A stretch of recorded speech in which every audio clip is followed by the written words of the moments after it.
Oke, baiklah, saya lanjut ya sekarang ini, untuk bagaimana nanti demo aplikasi bagaimana demo aplikasi dari kita. Jadi jika kemarin kode-kode biasa, jadi kita demokan sekarang. Yang pertama ini seperti yang ada di sebelah kiri adalah fitur kondisi. Fitur kondisi itu diisi sesuai dengan fitur yang ada di Excel-nya. Kemarin fitur kita ada 1, 2, 3, 4, 5, 6, 7. Ya. Jadi ada 6 fitur dan satu untuk targetnya. Jadi nanti targetnya itu adalah hasil yang nanti dia akan diprediksikan.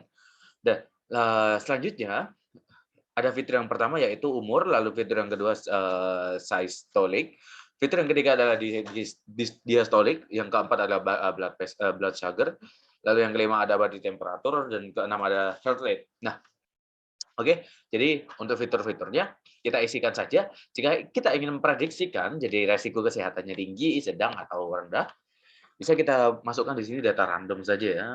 Misalnya umurnya sekarang, pakai umur saja, umurnya sekarang 21. Lalu untuk sistoliknya kita tinggikan saja 190, lalu di sini ada 150, lalu di sini ada blood sugar-nya di sini ada 20. Wah, tinggi sekali ya. Lalu di sini ada body temperature-nya ada 110, panas sekali, heart rate-nya, dan heart rate-nya ada 98. Untuk prediksinya adalah jadi resikonya sedang. Bagaimana jika kita isikan umurnya itu umur yang tua? Jadi di sini isikan umurnya 56, lalu di sini ada 130, lalu di sini ada kita aur saja distoliknya 100, lalu di sini ada blood sugar-nya ada sekitar 20, lalu tadi temperaturnya ada 100, dan di sini heart rate-nya ada 98. Lalu risikonya adalah risiko sedang. Dan sekarang kita coba lagi, kita rendah-rendahkan, jadi umurnya adalah 12 tahun, 12 tahun, 12 tahun. Nah, lalu di sini kita menggunakan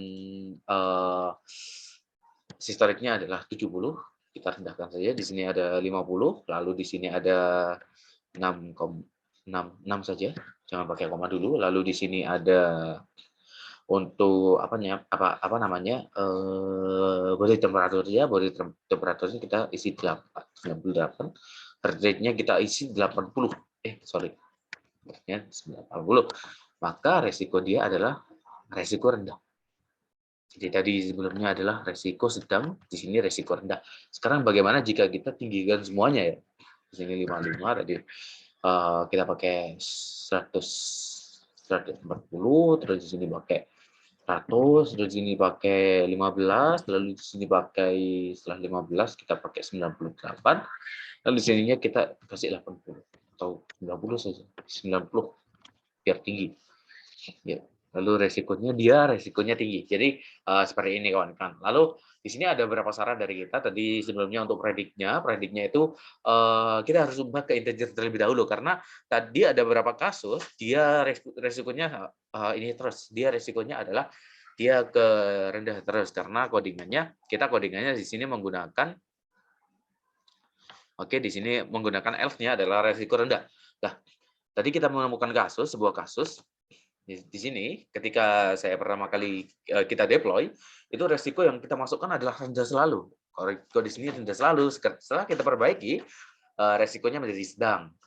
Nah, dan juga di sini karena di dalam data kita tidak semuanya itu integer. Jadi kalau umur kan pasti integer ya. Jadi tidak mungkin umurnya 13 setengah tahun gitu kan. 13 ya 13. Lalu untuk sistolik karena saya tidak ada di bidang kedokteran, sistolik kita ukuran saja float. Karena bisa saja nanti ukurannya 30,5 atau 30,7. Lalu untuk diastoliknya juga kita isikan float, juga bisa aja nanti ada koma. Lalu untuk blood sugar-nya juga nanti bisa aja koma, misalnya 7,1, 7,2 dan seterusnya. Dan untuk body temperature sekarang suhu kan, apalagi suhu setelah ada beberapa alat itu suhu juga ada komanya, misalnya 36,1 atau berapa gitu dalam Fahrenheit, misalnya dalam Fahrenheit 107,3 gitu. Nah, untuk heart rate-nya juga, untuk heart rate-nya biasanya juga ada di dalam termometer di dalam tensi digital itu juga ada float-nya. Jadi bisa aja ada komanya. Tidak menutup kemungkinan ada koma. Jadi seperti data yang kita ini Oke, jadi seperti data kita ini untuk kondisi yang di sebelah kanan, kita masukkan kondisi dengan adanya float. Yang pertama umurnya 21, tipenya integer. Untuk yang kedua kita tetap isikan integer saja. Saya isikan integer, data kita random, lalu dia storage-nya juga 90 integer. Nah, saya memainkan float-nya adalah di sini di blood sugar-nya. Blood sugar-nya dia 16,7 dan suhu tubuhnya 106,8. Dan detak jantungnya saya isikan dengan integer meskipun tadi float, tapi nanti diprediksikan resikonya sedang. Lalu untuk saran kami setelah kita melakukan analisa dan percobaan, kita memerlukan tambahan integer untuk mengkonvertkan ini. Jadi agar datanya tidak menjadi ini ya, datanya tidak menjadi float. Karena ketika datanya float, maka dia yang di-output-kan adalah resiko rendah meskipun berapapun saja prediksinya. Nah, jadi seperti di sini kita menemukan data yang diprediksikan itu ini dari sini, hasil dari sebelah kiri itu jika saya printkan hasil prediksinya itu kan sudah saya golongkan, kalau 0 itu rendah, kalau 1 itu berarti sedang, dan kalau 2 itu tinggi gitu kan. Nih, 2 tinggi, 1 sedang, 0 itu rendah gitu kan. Nah, di sini juga seperti itu. Nah, kenapa hasilnya resiko rendah? Selalu karena yang diprediksikan adalah 0, 0, meskipun di hasilnya adalah 1 koma berapa gitu, meskipun 1 ya. Karena 1 koma itu dia akan masuk ke dalam else di sini. Nah, dia akan masuknya else. Jadi dia tidak terdeteksi sebagai 1, dia tidak terdeteksi sebagai 2. Nah, caranya adalah dia diubah ke integer dulu agar dia tidak ada koma. Nah, seperti ini. Nah, jadi di sebelah kiri ini adalah jadi di sebelah kiri ini adalah scaling dari sebelah kanan, dan sebelah kanan hasilnya adalah 0, 0, nah ini jika sebelum saya ubah ke integer. Setelah saya ubah ke integer, maka saya sudah upload, bisa diakses linknya di maternalhealthrist.heroku.app.com.